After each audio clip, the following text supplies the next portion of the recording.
Welcome to the InWheelTime Car Talk Show. Just ahead, our U.S. News and World Report Car Connection, John Vincent, with the 2026 Best Adventure Vehicle Awards. I think you're going to get a charge out of these.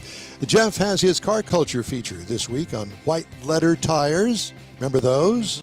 And Mr. Mars has hidden speakeasies in the Houston area. Be sure they're not in Nederland. I think that they start there and they trickle over on There's this a couple side of of good the ones pond. down there. Yeah. Howdy, along with Mike out of this world, Mars. We always need more Jeff Zekin. Chief Engineer David Ainsley will be joining us for real next week when we venture up to Granbury for our remote broadcast up there. And I'm Don Armstrong. Thank you very much for taking your time this morning to be with us. So let's go right out to Mr. John Vincent. And he is with U.S. News and World Report. And hey, John, it's great to see you again. How have you been? Great to see you guys. It's been a minute since I've been on. So, it has been a minute. Not our problem. You're always welcome here, and all you got to do is give us a buzz, and we'll. Yeah, it's all on you. Other people to talk to you guys. I don't know why I don't just show up every week. Yeah, exactly. Because it should be at least a once a monther, don't you think? Sure. Yeah, that's what we think. So, they have just released the 2026 Adventure Vehicle Award. Now, that's something different over there at U.S. News and World Report. So we're going to talk about best vehicles for camping, best vehicles for road trips, best SUVs for off-roading, and best trucks for off-roading. I don't know where you want to start, but any of those are good for me. Well, why don't we just start with the best SUVs for off-roading? All right, let's do that. Yeah, this is a very long list of cars, but out of this whole group, there's one big winner, and it's GMC. But we'll talk about that a little bit more as we go on here. Okay.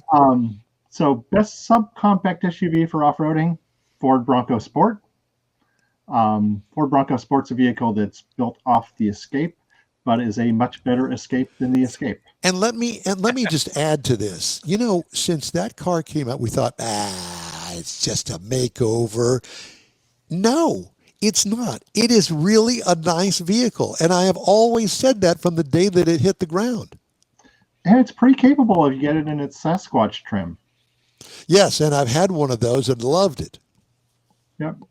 So best compact SUV for off-roading. Of course, this has to be on the list, Jeep Wrangler. Yeah. I don't even put it in a class like a compact or subcompact. I just put it as a Jeep Wrangler. The Jeep Wrangler. The Jeep Wrangler, yeah. Uh-oh. We lost him. Uh-oh. He's back. Yep, He's there back. he is. He just took a blip. Yeah, you're there. Where you see Okay. The Wrangler is actually a pretty big vehicle for a compact, but the EPA classes it as a compact. Well, of course the EPA does. Your government at work. Yeah.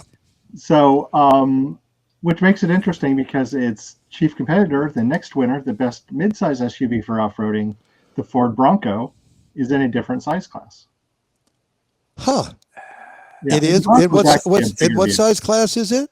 It's midsize. A midsize Bronco. Yeah. And a compact Wrangler. Big. Correct. So what? Yeah, it's one of those deals where. So what do they use to classify these? Is it storage? Is it space inside the cabin? I don't get it. I think they have a number of different measures that involves wheelbase, overall length, weight. Well, it's all wrong. It's a variable thing. Anything in this range fits into this class is what they're doing. Yeah, okay, exactly. Fine. You know, you guys have done this long enough that you know that there are vehicles that span multiple classes and they're just hard to place. Yep, you're right.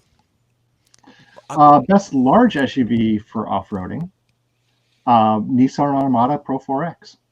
Seriously, I'm surprised. Really good value out there. You know, there are some really capable vehicles in this class. There's GMC Yukon AT4, the Tahoe, really capable vehicles. But when we looked at things like approach angles, approach departure and breakover angles, the Armada rose to the top. Didn't they just redo the Armada in the past few years? They did. Yeah. And it's a different vehicle today than it was back when. It is. It's actually pretty nice, and it's a good value. You can get good deals on Armadas, especially Interesting. right now. Okay. All right. Next. Best hybrid SUV for off-roading, and that's the Toyota RAV4. These are all based on data, but we had a lot of discussions about this one because there are some pretty capable vehicles in this category. But the RAV4, the Woodland model comes on all-terrain tires, makes it decently capable off-road. You're not doing the Rubicon with this vehicle, but it can get you the trailhead and back. You know, it's interesting. You mentioned that that I don't really consider something like a RAV4 to even go off road because that's not what it comes to mind. And I guess that some people will take them off road, but how big of a sales factor is that when you give it an award for a RAV4? You know? You know, the thing about American car buyers is we buy the car for what we might do someday, not what we do every day. And we never Exactly. do it. Exactly. So as long as it looks like it might be able to do it someday, you're good. Yeah. Yeah, One of these that's right. days, I'm going up that road. Yeah, That's or right. It makes other That's- people think that you've done it. That's what it is. That's It's it, yeah. It's not for you. Oh, it's hey. for other people. Yeah, And that's the question that I've got, John. You've got all the matrix that you go through the vehicles and you do checks all the boxes. I don't know if this takes effect, but do any of the recalls affect how all this data is compiled, or the data is compiled first and then the recalls happen after? So we don't put the recalls into this scoring model because these are new cars. Mm-hmm. We put the recalls into our studies when we're looking at used cars, but it's really hard to do that with new cars. Gotcha. And every new car has recalls, every single one of them. Some of them more serious than others, but every car has recalls. Okay. What's next on the list? Luxury SUV for off-roading. There you go. Now we're talking. Land Rover Defender. The what? The Land Rover Defender? You just Yep. had one of those, didn't you? No, I had a Range You had a Rover. Range Rover. Range Rover. That wow. Yeah. $130,000. It's a tough. This was a tough category because the Defender's up against the Lexus GX, which is also a great vehicle. But approach departure breakover angles with the air suspension on the Defender made the numbers come out on top for it. Well, it doesn't surprise me. After driving the Land Rover Range Rover, you know, I don't get those very often. I'm sure you don't either. There just aren't that many around. But I will tell you that I was impressed. Now, I didn't take it off-road, but it is so off-road capable. I don't even know what controls what anymore. I mean, it'll do anything and everything. It's like a Swiss Army knife. Their electronics for traction management are stunning. I mean, they can make me look like I'm decent off-road. It's just tough to do. Yeah, the big camper that you are. Exactly. I think. Wait, he's a glamper, not a. Yeah, that's right. You're a clamper, not a camper. We just get the dog from one hotel to the next. There you go. Yeah. Best electric SUV for off-roading, Rivian R1S. That's interesting you should say that because, you know, I was just talking about Rivian, and the Rivian truck is a contender with the Land Rover Range Rover. And I would have never even thought of Rivian being a competitor to anything they're so new. But apparently they are. They are. They are very good vehicles. This is a company that I'm really rooting for because they're doing it right. Unlike some electric car companies out there, they're taking more of a measured approach, and their second car is about to come out, the R2, which I just sent somebody to that launch event, and he came back with a big smile on his face. So looking forward to reading about what he says about the R2. But if it's anything like the R1s, they're going to be really good. Well, I'll tell you this. I got a chance to see an R1 up close and personal. I'm going, oh, my God, the fit and finish on this, it's like a custom car. Yep. So this category actually came down to very close between this and the GMC Hummer EV. And The Hummer EV beat it on a lot of the technical factors, the off-road factors. But when you come down to a car that you want to live with every day, the Rivian was definitely the choice. Interesting. It's such a new company to come this far and to actually win an award. And be a contender to begin with. Yeah, it's impressive. It's actually not that new of a company anymore. It's what, 5, 6, 7 years old now. Ooh, Yeah, we don't see a lot of them around here, so Yeah, for us guys, we go back to wood spoke wheels. pretty much. So. I know. Yeah. Your arms are still sore from cranking. Yeah, that's right. Exactly. Show them your guns, Mike. That's right. Let's get into the pickup trucks. All right, ready. Mid-size pickup truck for off-roading, Toyota Tacoma TRD Pro. That's not a surprise. Hard to argue with this one. Yeah. And there are like two flavors of that truck that are fantastic for off-roading. There's the TRD Pro, which has the coolest seats in any pickup truck. They're actually air suspension seats with shock absorbers in the seat back. So you are isolated from the vehicle as you're ripping across the desert. How fun. It sounds like an 18-wheeler tractor. Yeah, I was thinking the same thing. Except much more managed than that. I mean, I swear, it feels like it's a gyroscope where you're not moving and everything else around you is. Wow. Interesting. Well, that's brilliant. Yeah. It's really cool. Yeah. And then on the flip side, for the slow technical off-roading, they have the Trail Hunter, which it's a different setup, but just as capable in a different off-road realm. Very interesting. Yeah. Yeah. Full-size pickup for off-roading, Ford F-150. They have 3 flavors of that truck that are fantastic for off-roading. There's the FX4 package, which is just a basic off-roading package. There's the Tremor, and then there's the Raptor. And it's hard to argue with the big Raptor V8. Yeah, That's true. and the only thing that I can think that would come even close, it would be the Ram TRX. Ram TRX, which is not currently available yet. It's going to be again. For 27, it will be available again. For these purposes. Yes, I got you. Yep. Yeah, interesting. Although the Ram Rebel is still pretty capable too. Yeah, love the Ram Rebel. Best electric SUV for off-roading. People actually do this. It's the Rivian R1T. Some pretty unique features. Hidden storage in its gear tunnel. Great range. People will be heading to the gas station with their trucks before you're heading to the charger. How is the interface there with the infotainment system? It's getting better. With a lot of the new startup companies, they're having trouble getting all the bugs worked out of their infotainment systems. Although I was just in a legacy automaker's new car last week that was just as buggy as any startup car company's infotainment system. They are getting better. Yeah. One of the great things about them is they can take over-the-air updates, so you don't have to go to the shop to get them fixed. They just send a file into the car and it fixes things. Nice. Well, that's handy. Yeah, mine does that. Yeah. We're looking for the maid to do that here at the house. Yeah. We'll have her just come Rosie in. the maid? Rosie, yeah. Rosie. Yeah. I just bought a new car a couple weeks ago. You actually bought a car? What? I did. What did you buy? I bought a Genesis GV70.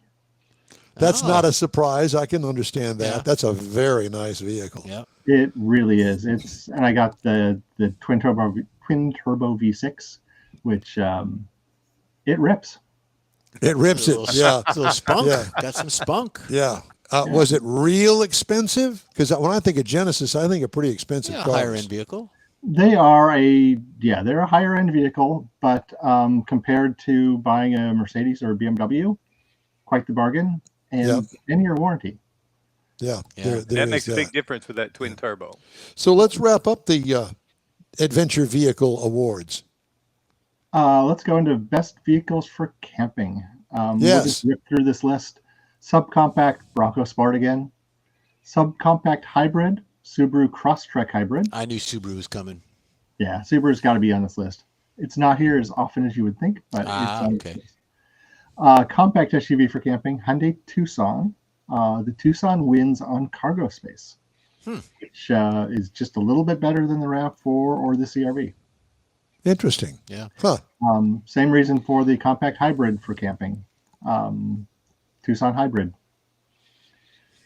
Compact plug-in hybrid SUV. We're slicing things pretty close here. Really? Toyota RAV4 plug-in hybrid.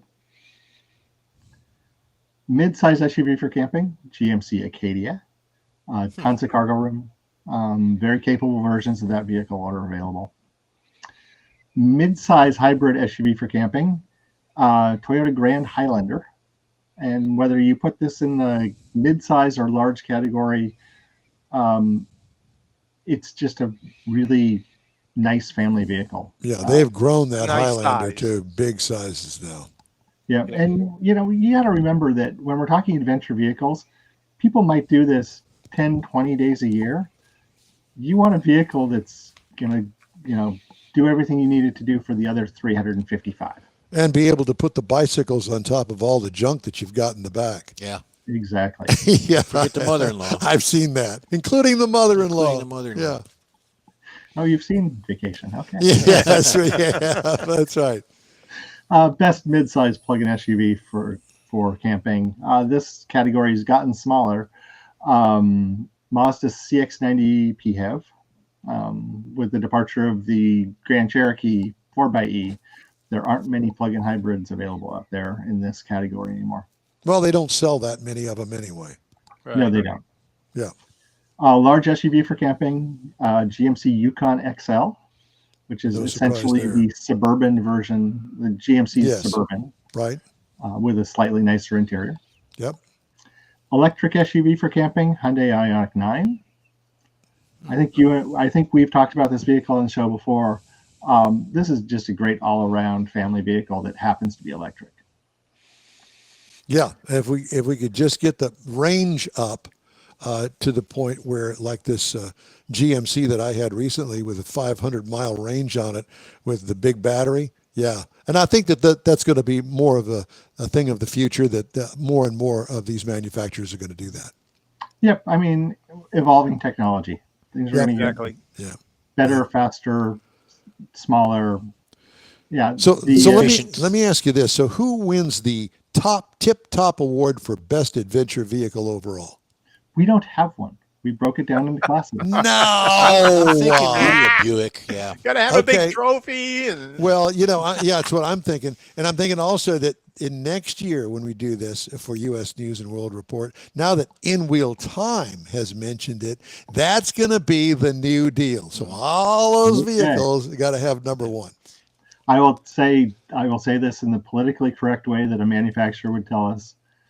We will take that into consideration. Under advisement. Under advisement. That's perfect. heard that before, haven't Yeah, you? somewhere, that's no doubt. Some of these that you mentioned, I don't have an affinity with their looks. So I'm thinking that some of these, they just don't do anything for me aesthetically. So I wouldn't be interested to begin with in looking at the vehicle. Well, for that other options. X's those off. Yeah, It narrows so- the field, so Yep. to speak. That's whenever you're a car buyer. Yeah. Yeah. It's always that way. Yeah, no doubt. Yeah. Well, John, it's great to talk to you, and thank you so much for sharing the list with us today. And like I said, call anytime. Absolutely. Okay, because And, we you are know- your number one show, you know. Yeah. Or your Okay. staff. Anybody. Yeah. Yeah. And if you ever need an expert to talk about pretty much anything in the car market, we have people. So That's right. Give us a call. Absolutely. Well, You know we'll somebody. definitely do it. John Vincent, thank you so much. U.S. News and World Report 2026 Best Adventure Vehicle Awards. Thanks again, John. Thanks, we'll talk to you John. soon. Okay, just ahead, it's Jeff's Car Culture. White letter tires is Yeah. the subject this week. You've had 'em. Mars has hidden Houston speakeasies. That's the one I'm, whatever. Well, That's coming up right after this break here they on won't the be hidden InWheel anymore. Time Car Talk Show. They won't be hidden anymore. Stay with us. The Tex-Mex dining experience is defined by Loopy Tortilla, your destination for Texas's best beef fajitas and frozen margaritas. Since 1983, Lupi Tortilla has served authentic and time-tested recipes made with the freshest ingredients. Atmosphere is part of the award-winning experience at Lupi Tortilla, all developed in a little house near Highway 6 and I-10 in Houston. Visit any of the Lupi Tortillas and you'll see the same attention to detail in each and every location. Start your Lupi experience with queso flamiado and guacamole, along with a classic frozen margarita. Dine on famous Lupi beef and chicken fajitas or pepper shrimp brochette, or a fish or vegetarian entree, and finish with a scrumptious flan for dessert. Find Lupi Tortilla in Houston, College Station, Beaumont, Austin, San Antonio, and Dallas-Fort Worth. There's a Texas location near you. The recipes are authentic and time-tested. The ingredients always fresh. Lupi Tortilla. Eats pretty good. Apple or Android, InWheelTime podcasts can be found everywhere, on the stream and through downloads. Whether you're on the road or at home and searching for a fun car talk show, give InWheelTime a try. Honest new car reviews, fun, informative interviews with real car people, weekly automotive news, features like Jeff's Car Culture, Mike's Driving Destinations, all on InWheelTime. Check us out on SiriusXM Podcasts, iHeartRadio, or while you're shopping on Amazon through Amazon Music. InWheelTime.com has a list, so check us out. That's it for this podcast episode of the InWheelTime Car Show. I'm Don Armstrong, inviting you to join us for our live show every Saturday morning, 8 to 11 a.m. Central on Facebook, YouTube, Twitch, and our InWheelTime.com website. Podcasts are available on Apple Podcasts, Spotify, Stitcher, iHeart Podcast, Podcast Addict, TuneIn, Pandora, and Amazon Music. Keep listening, and we'll see you soon.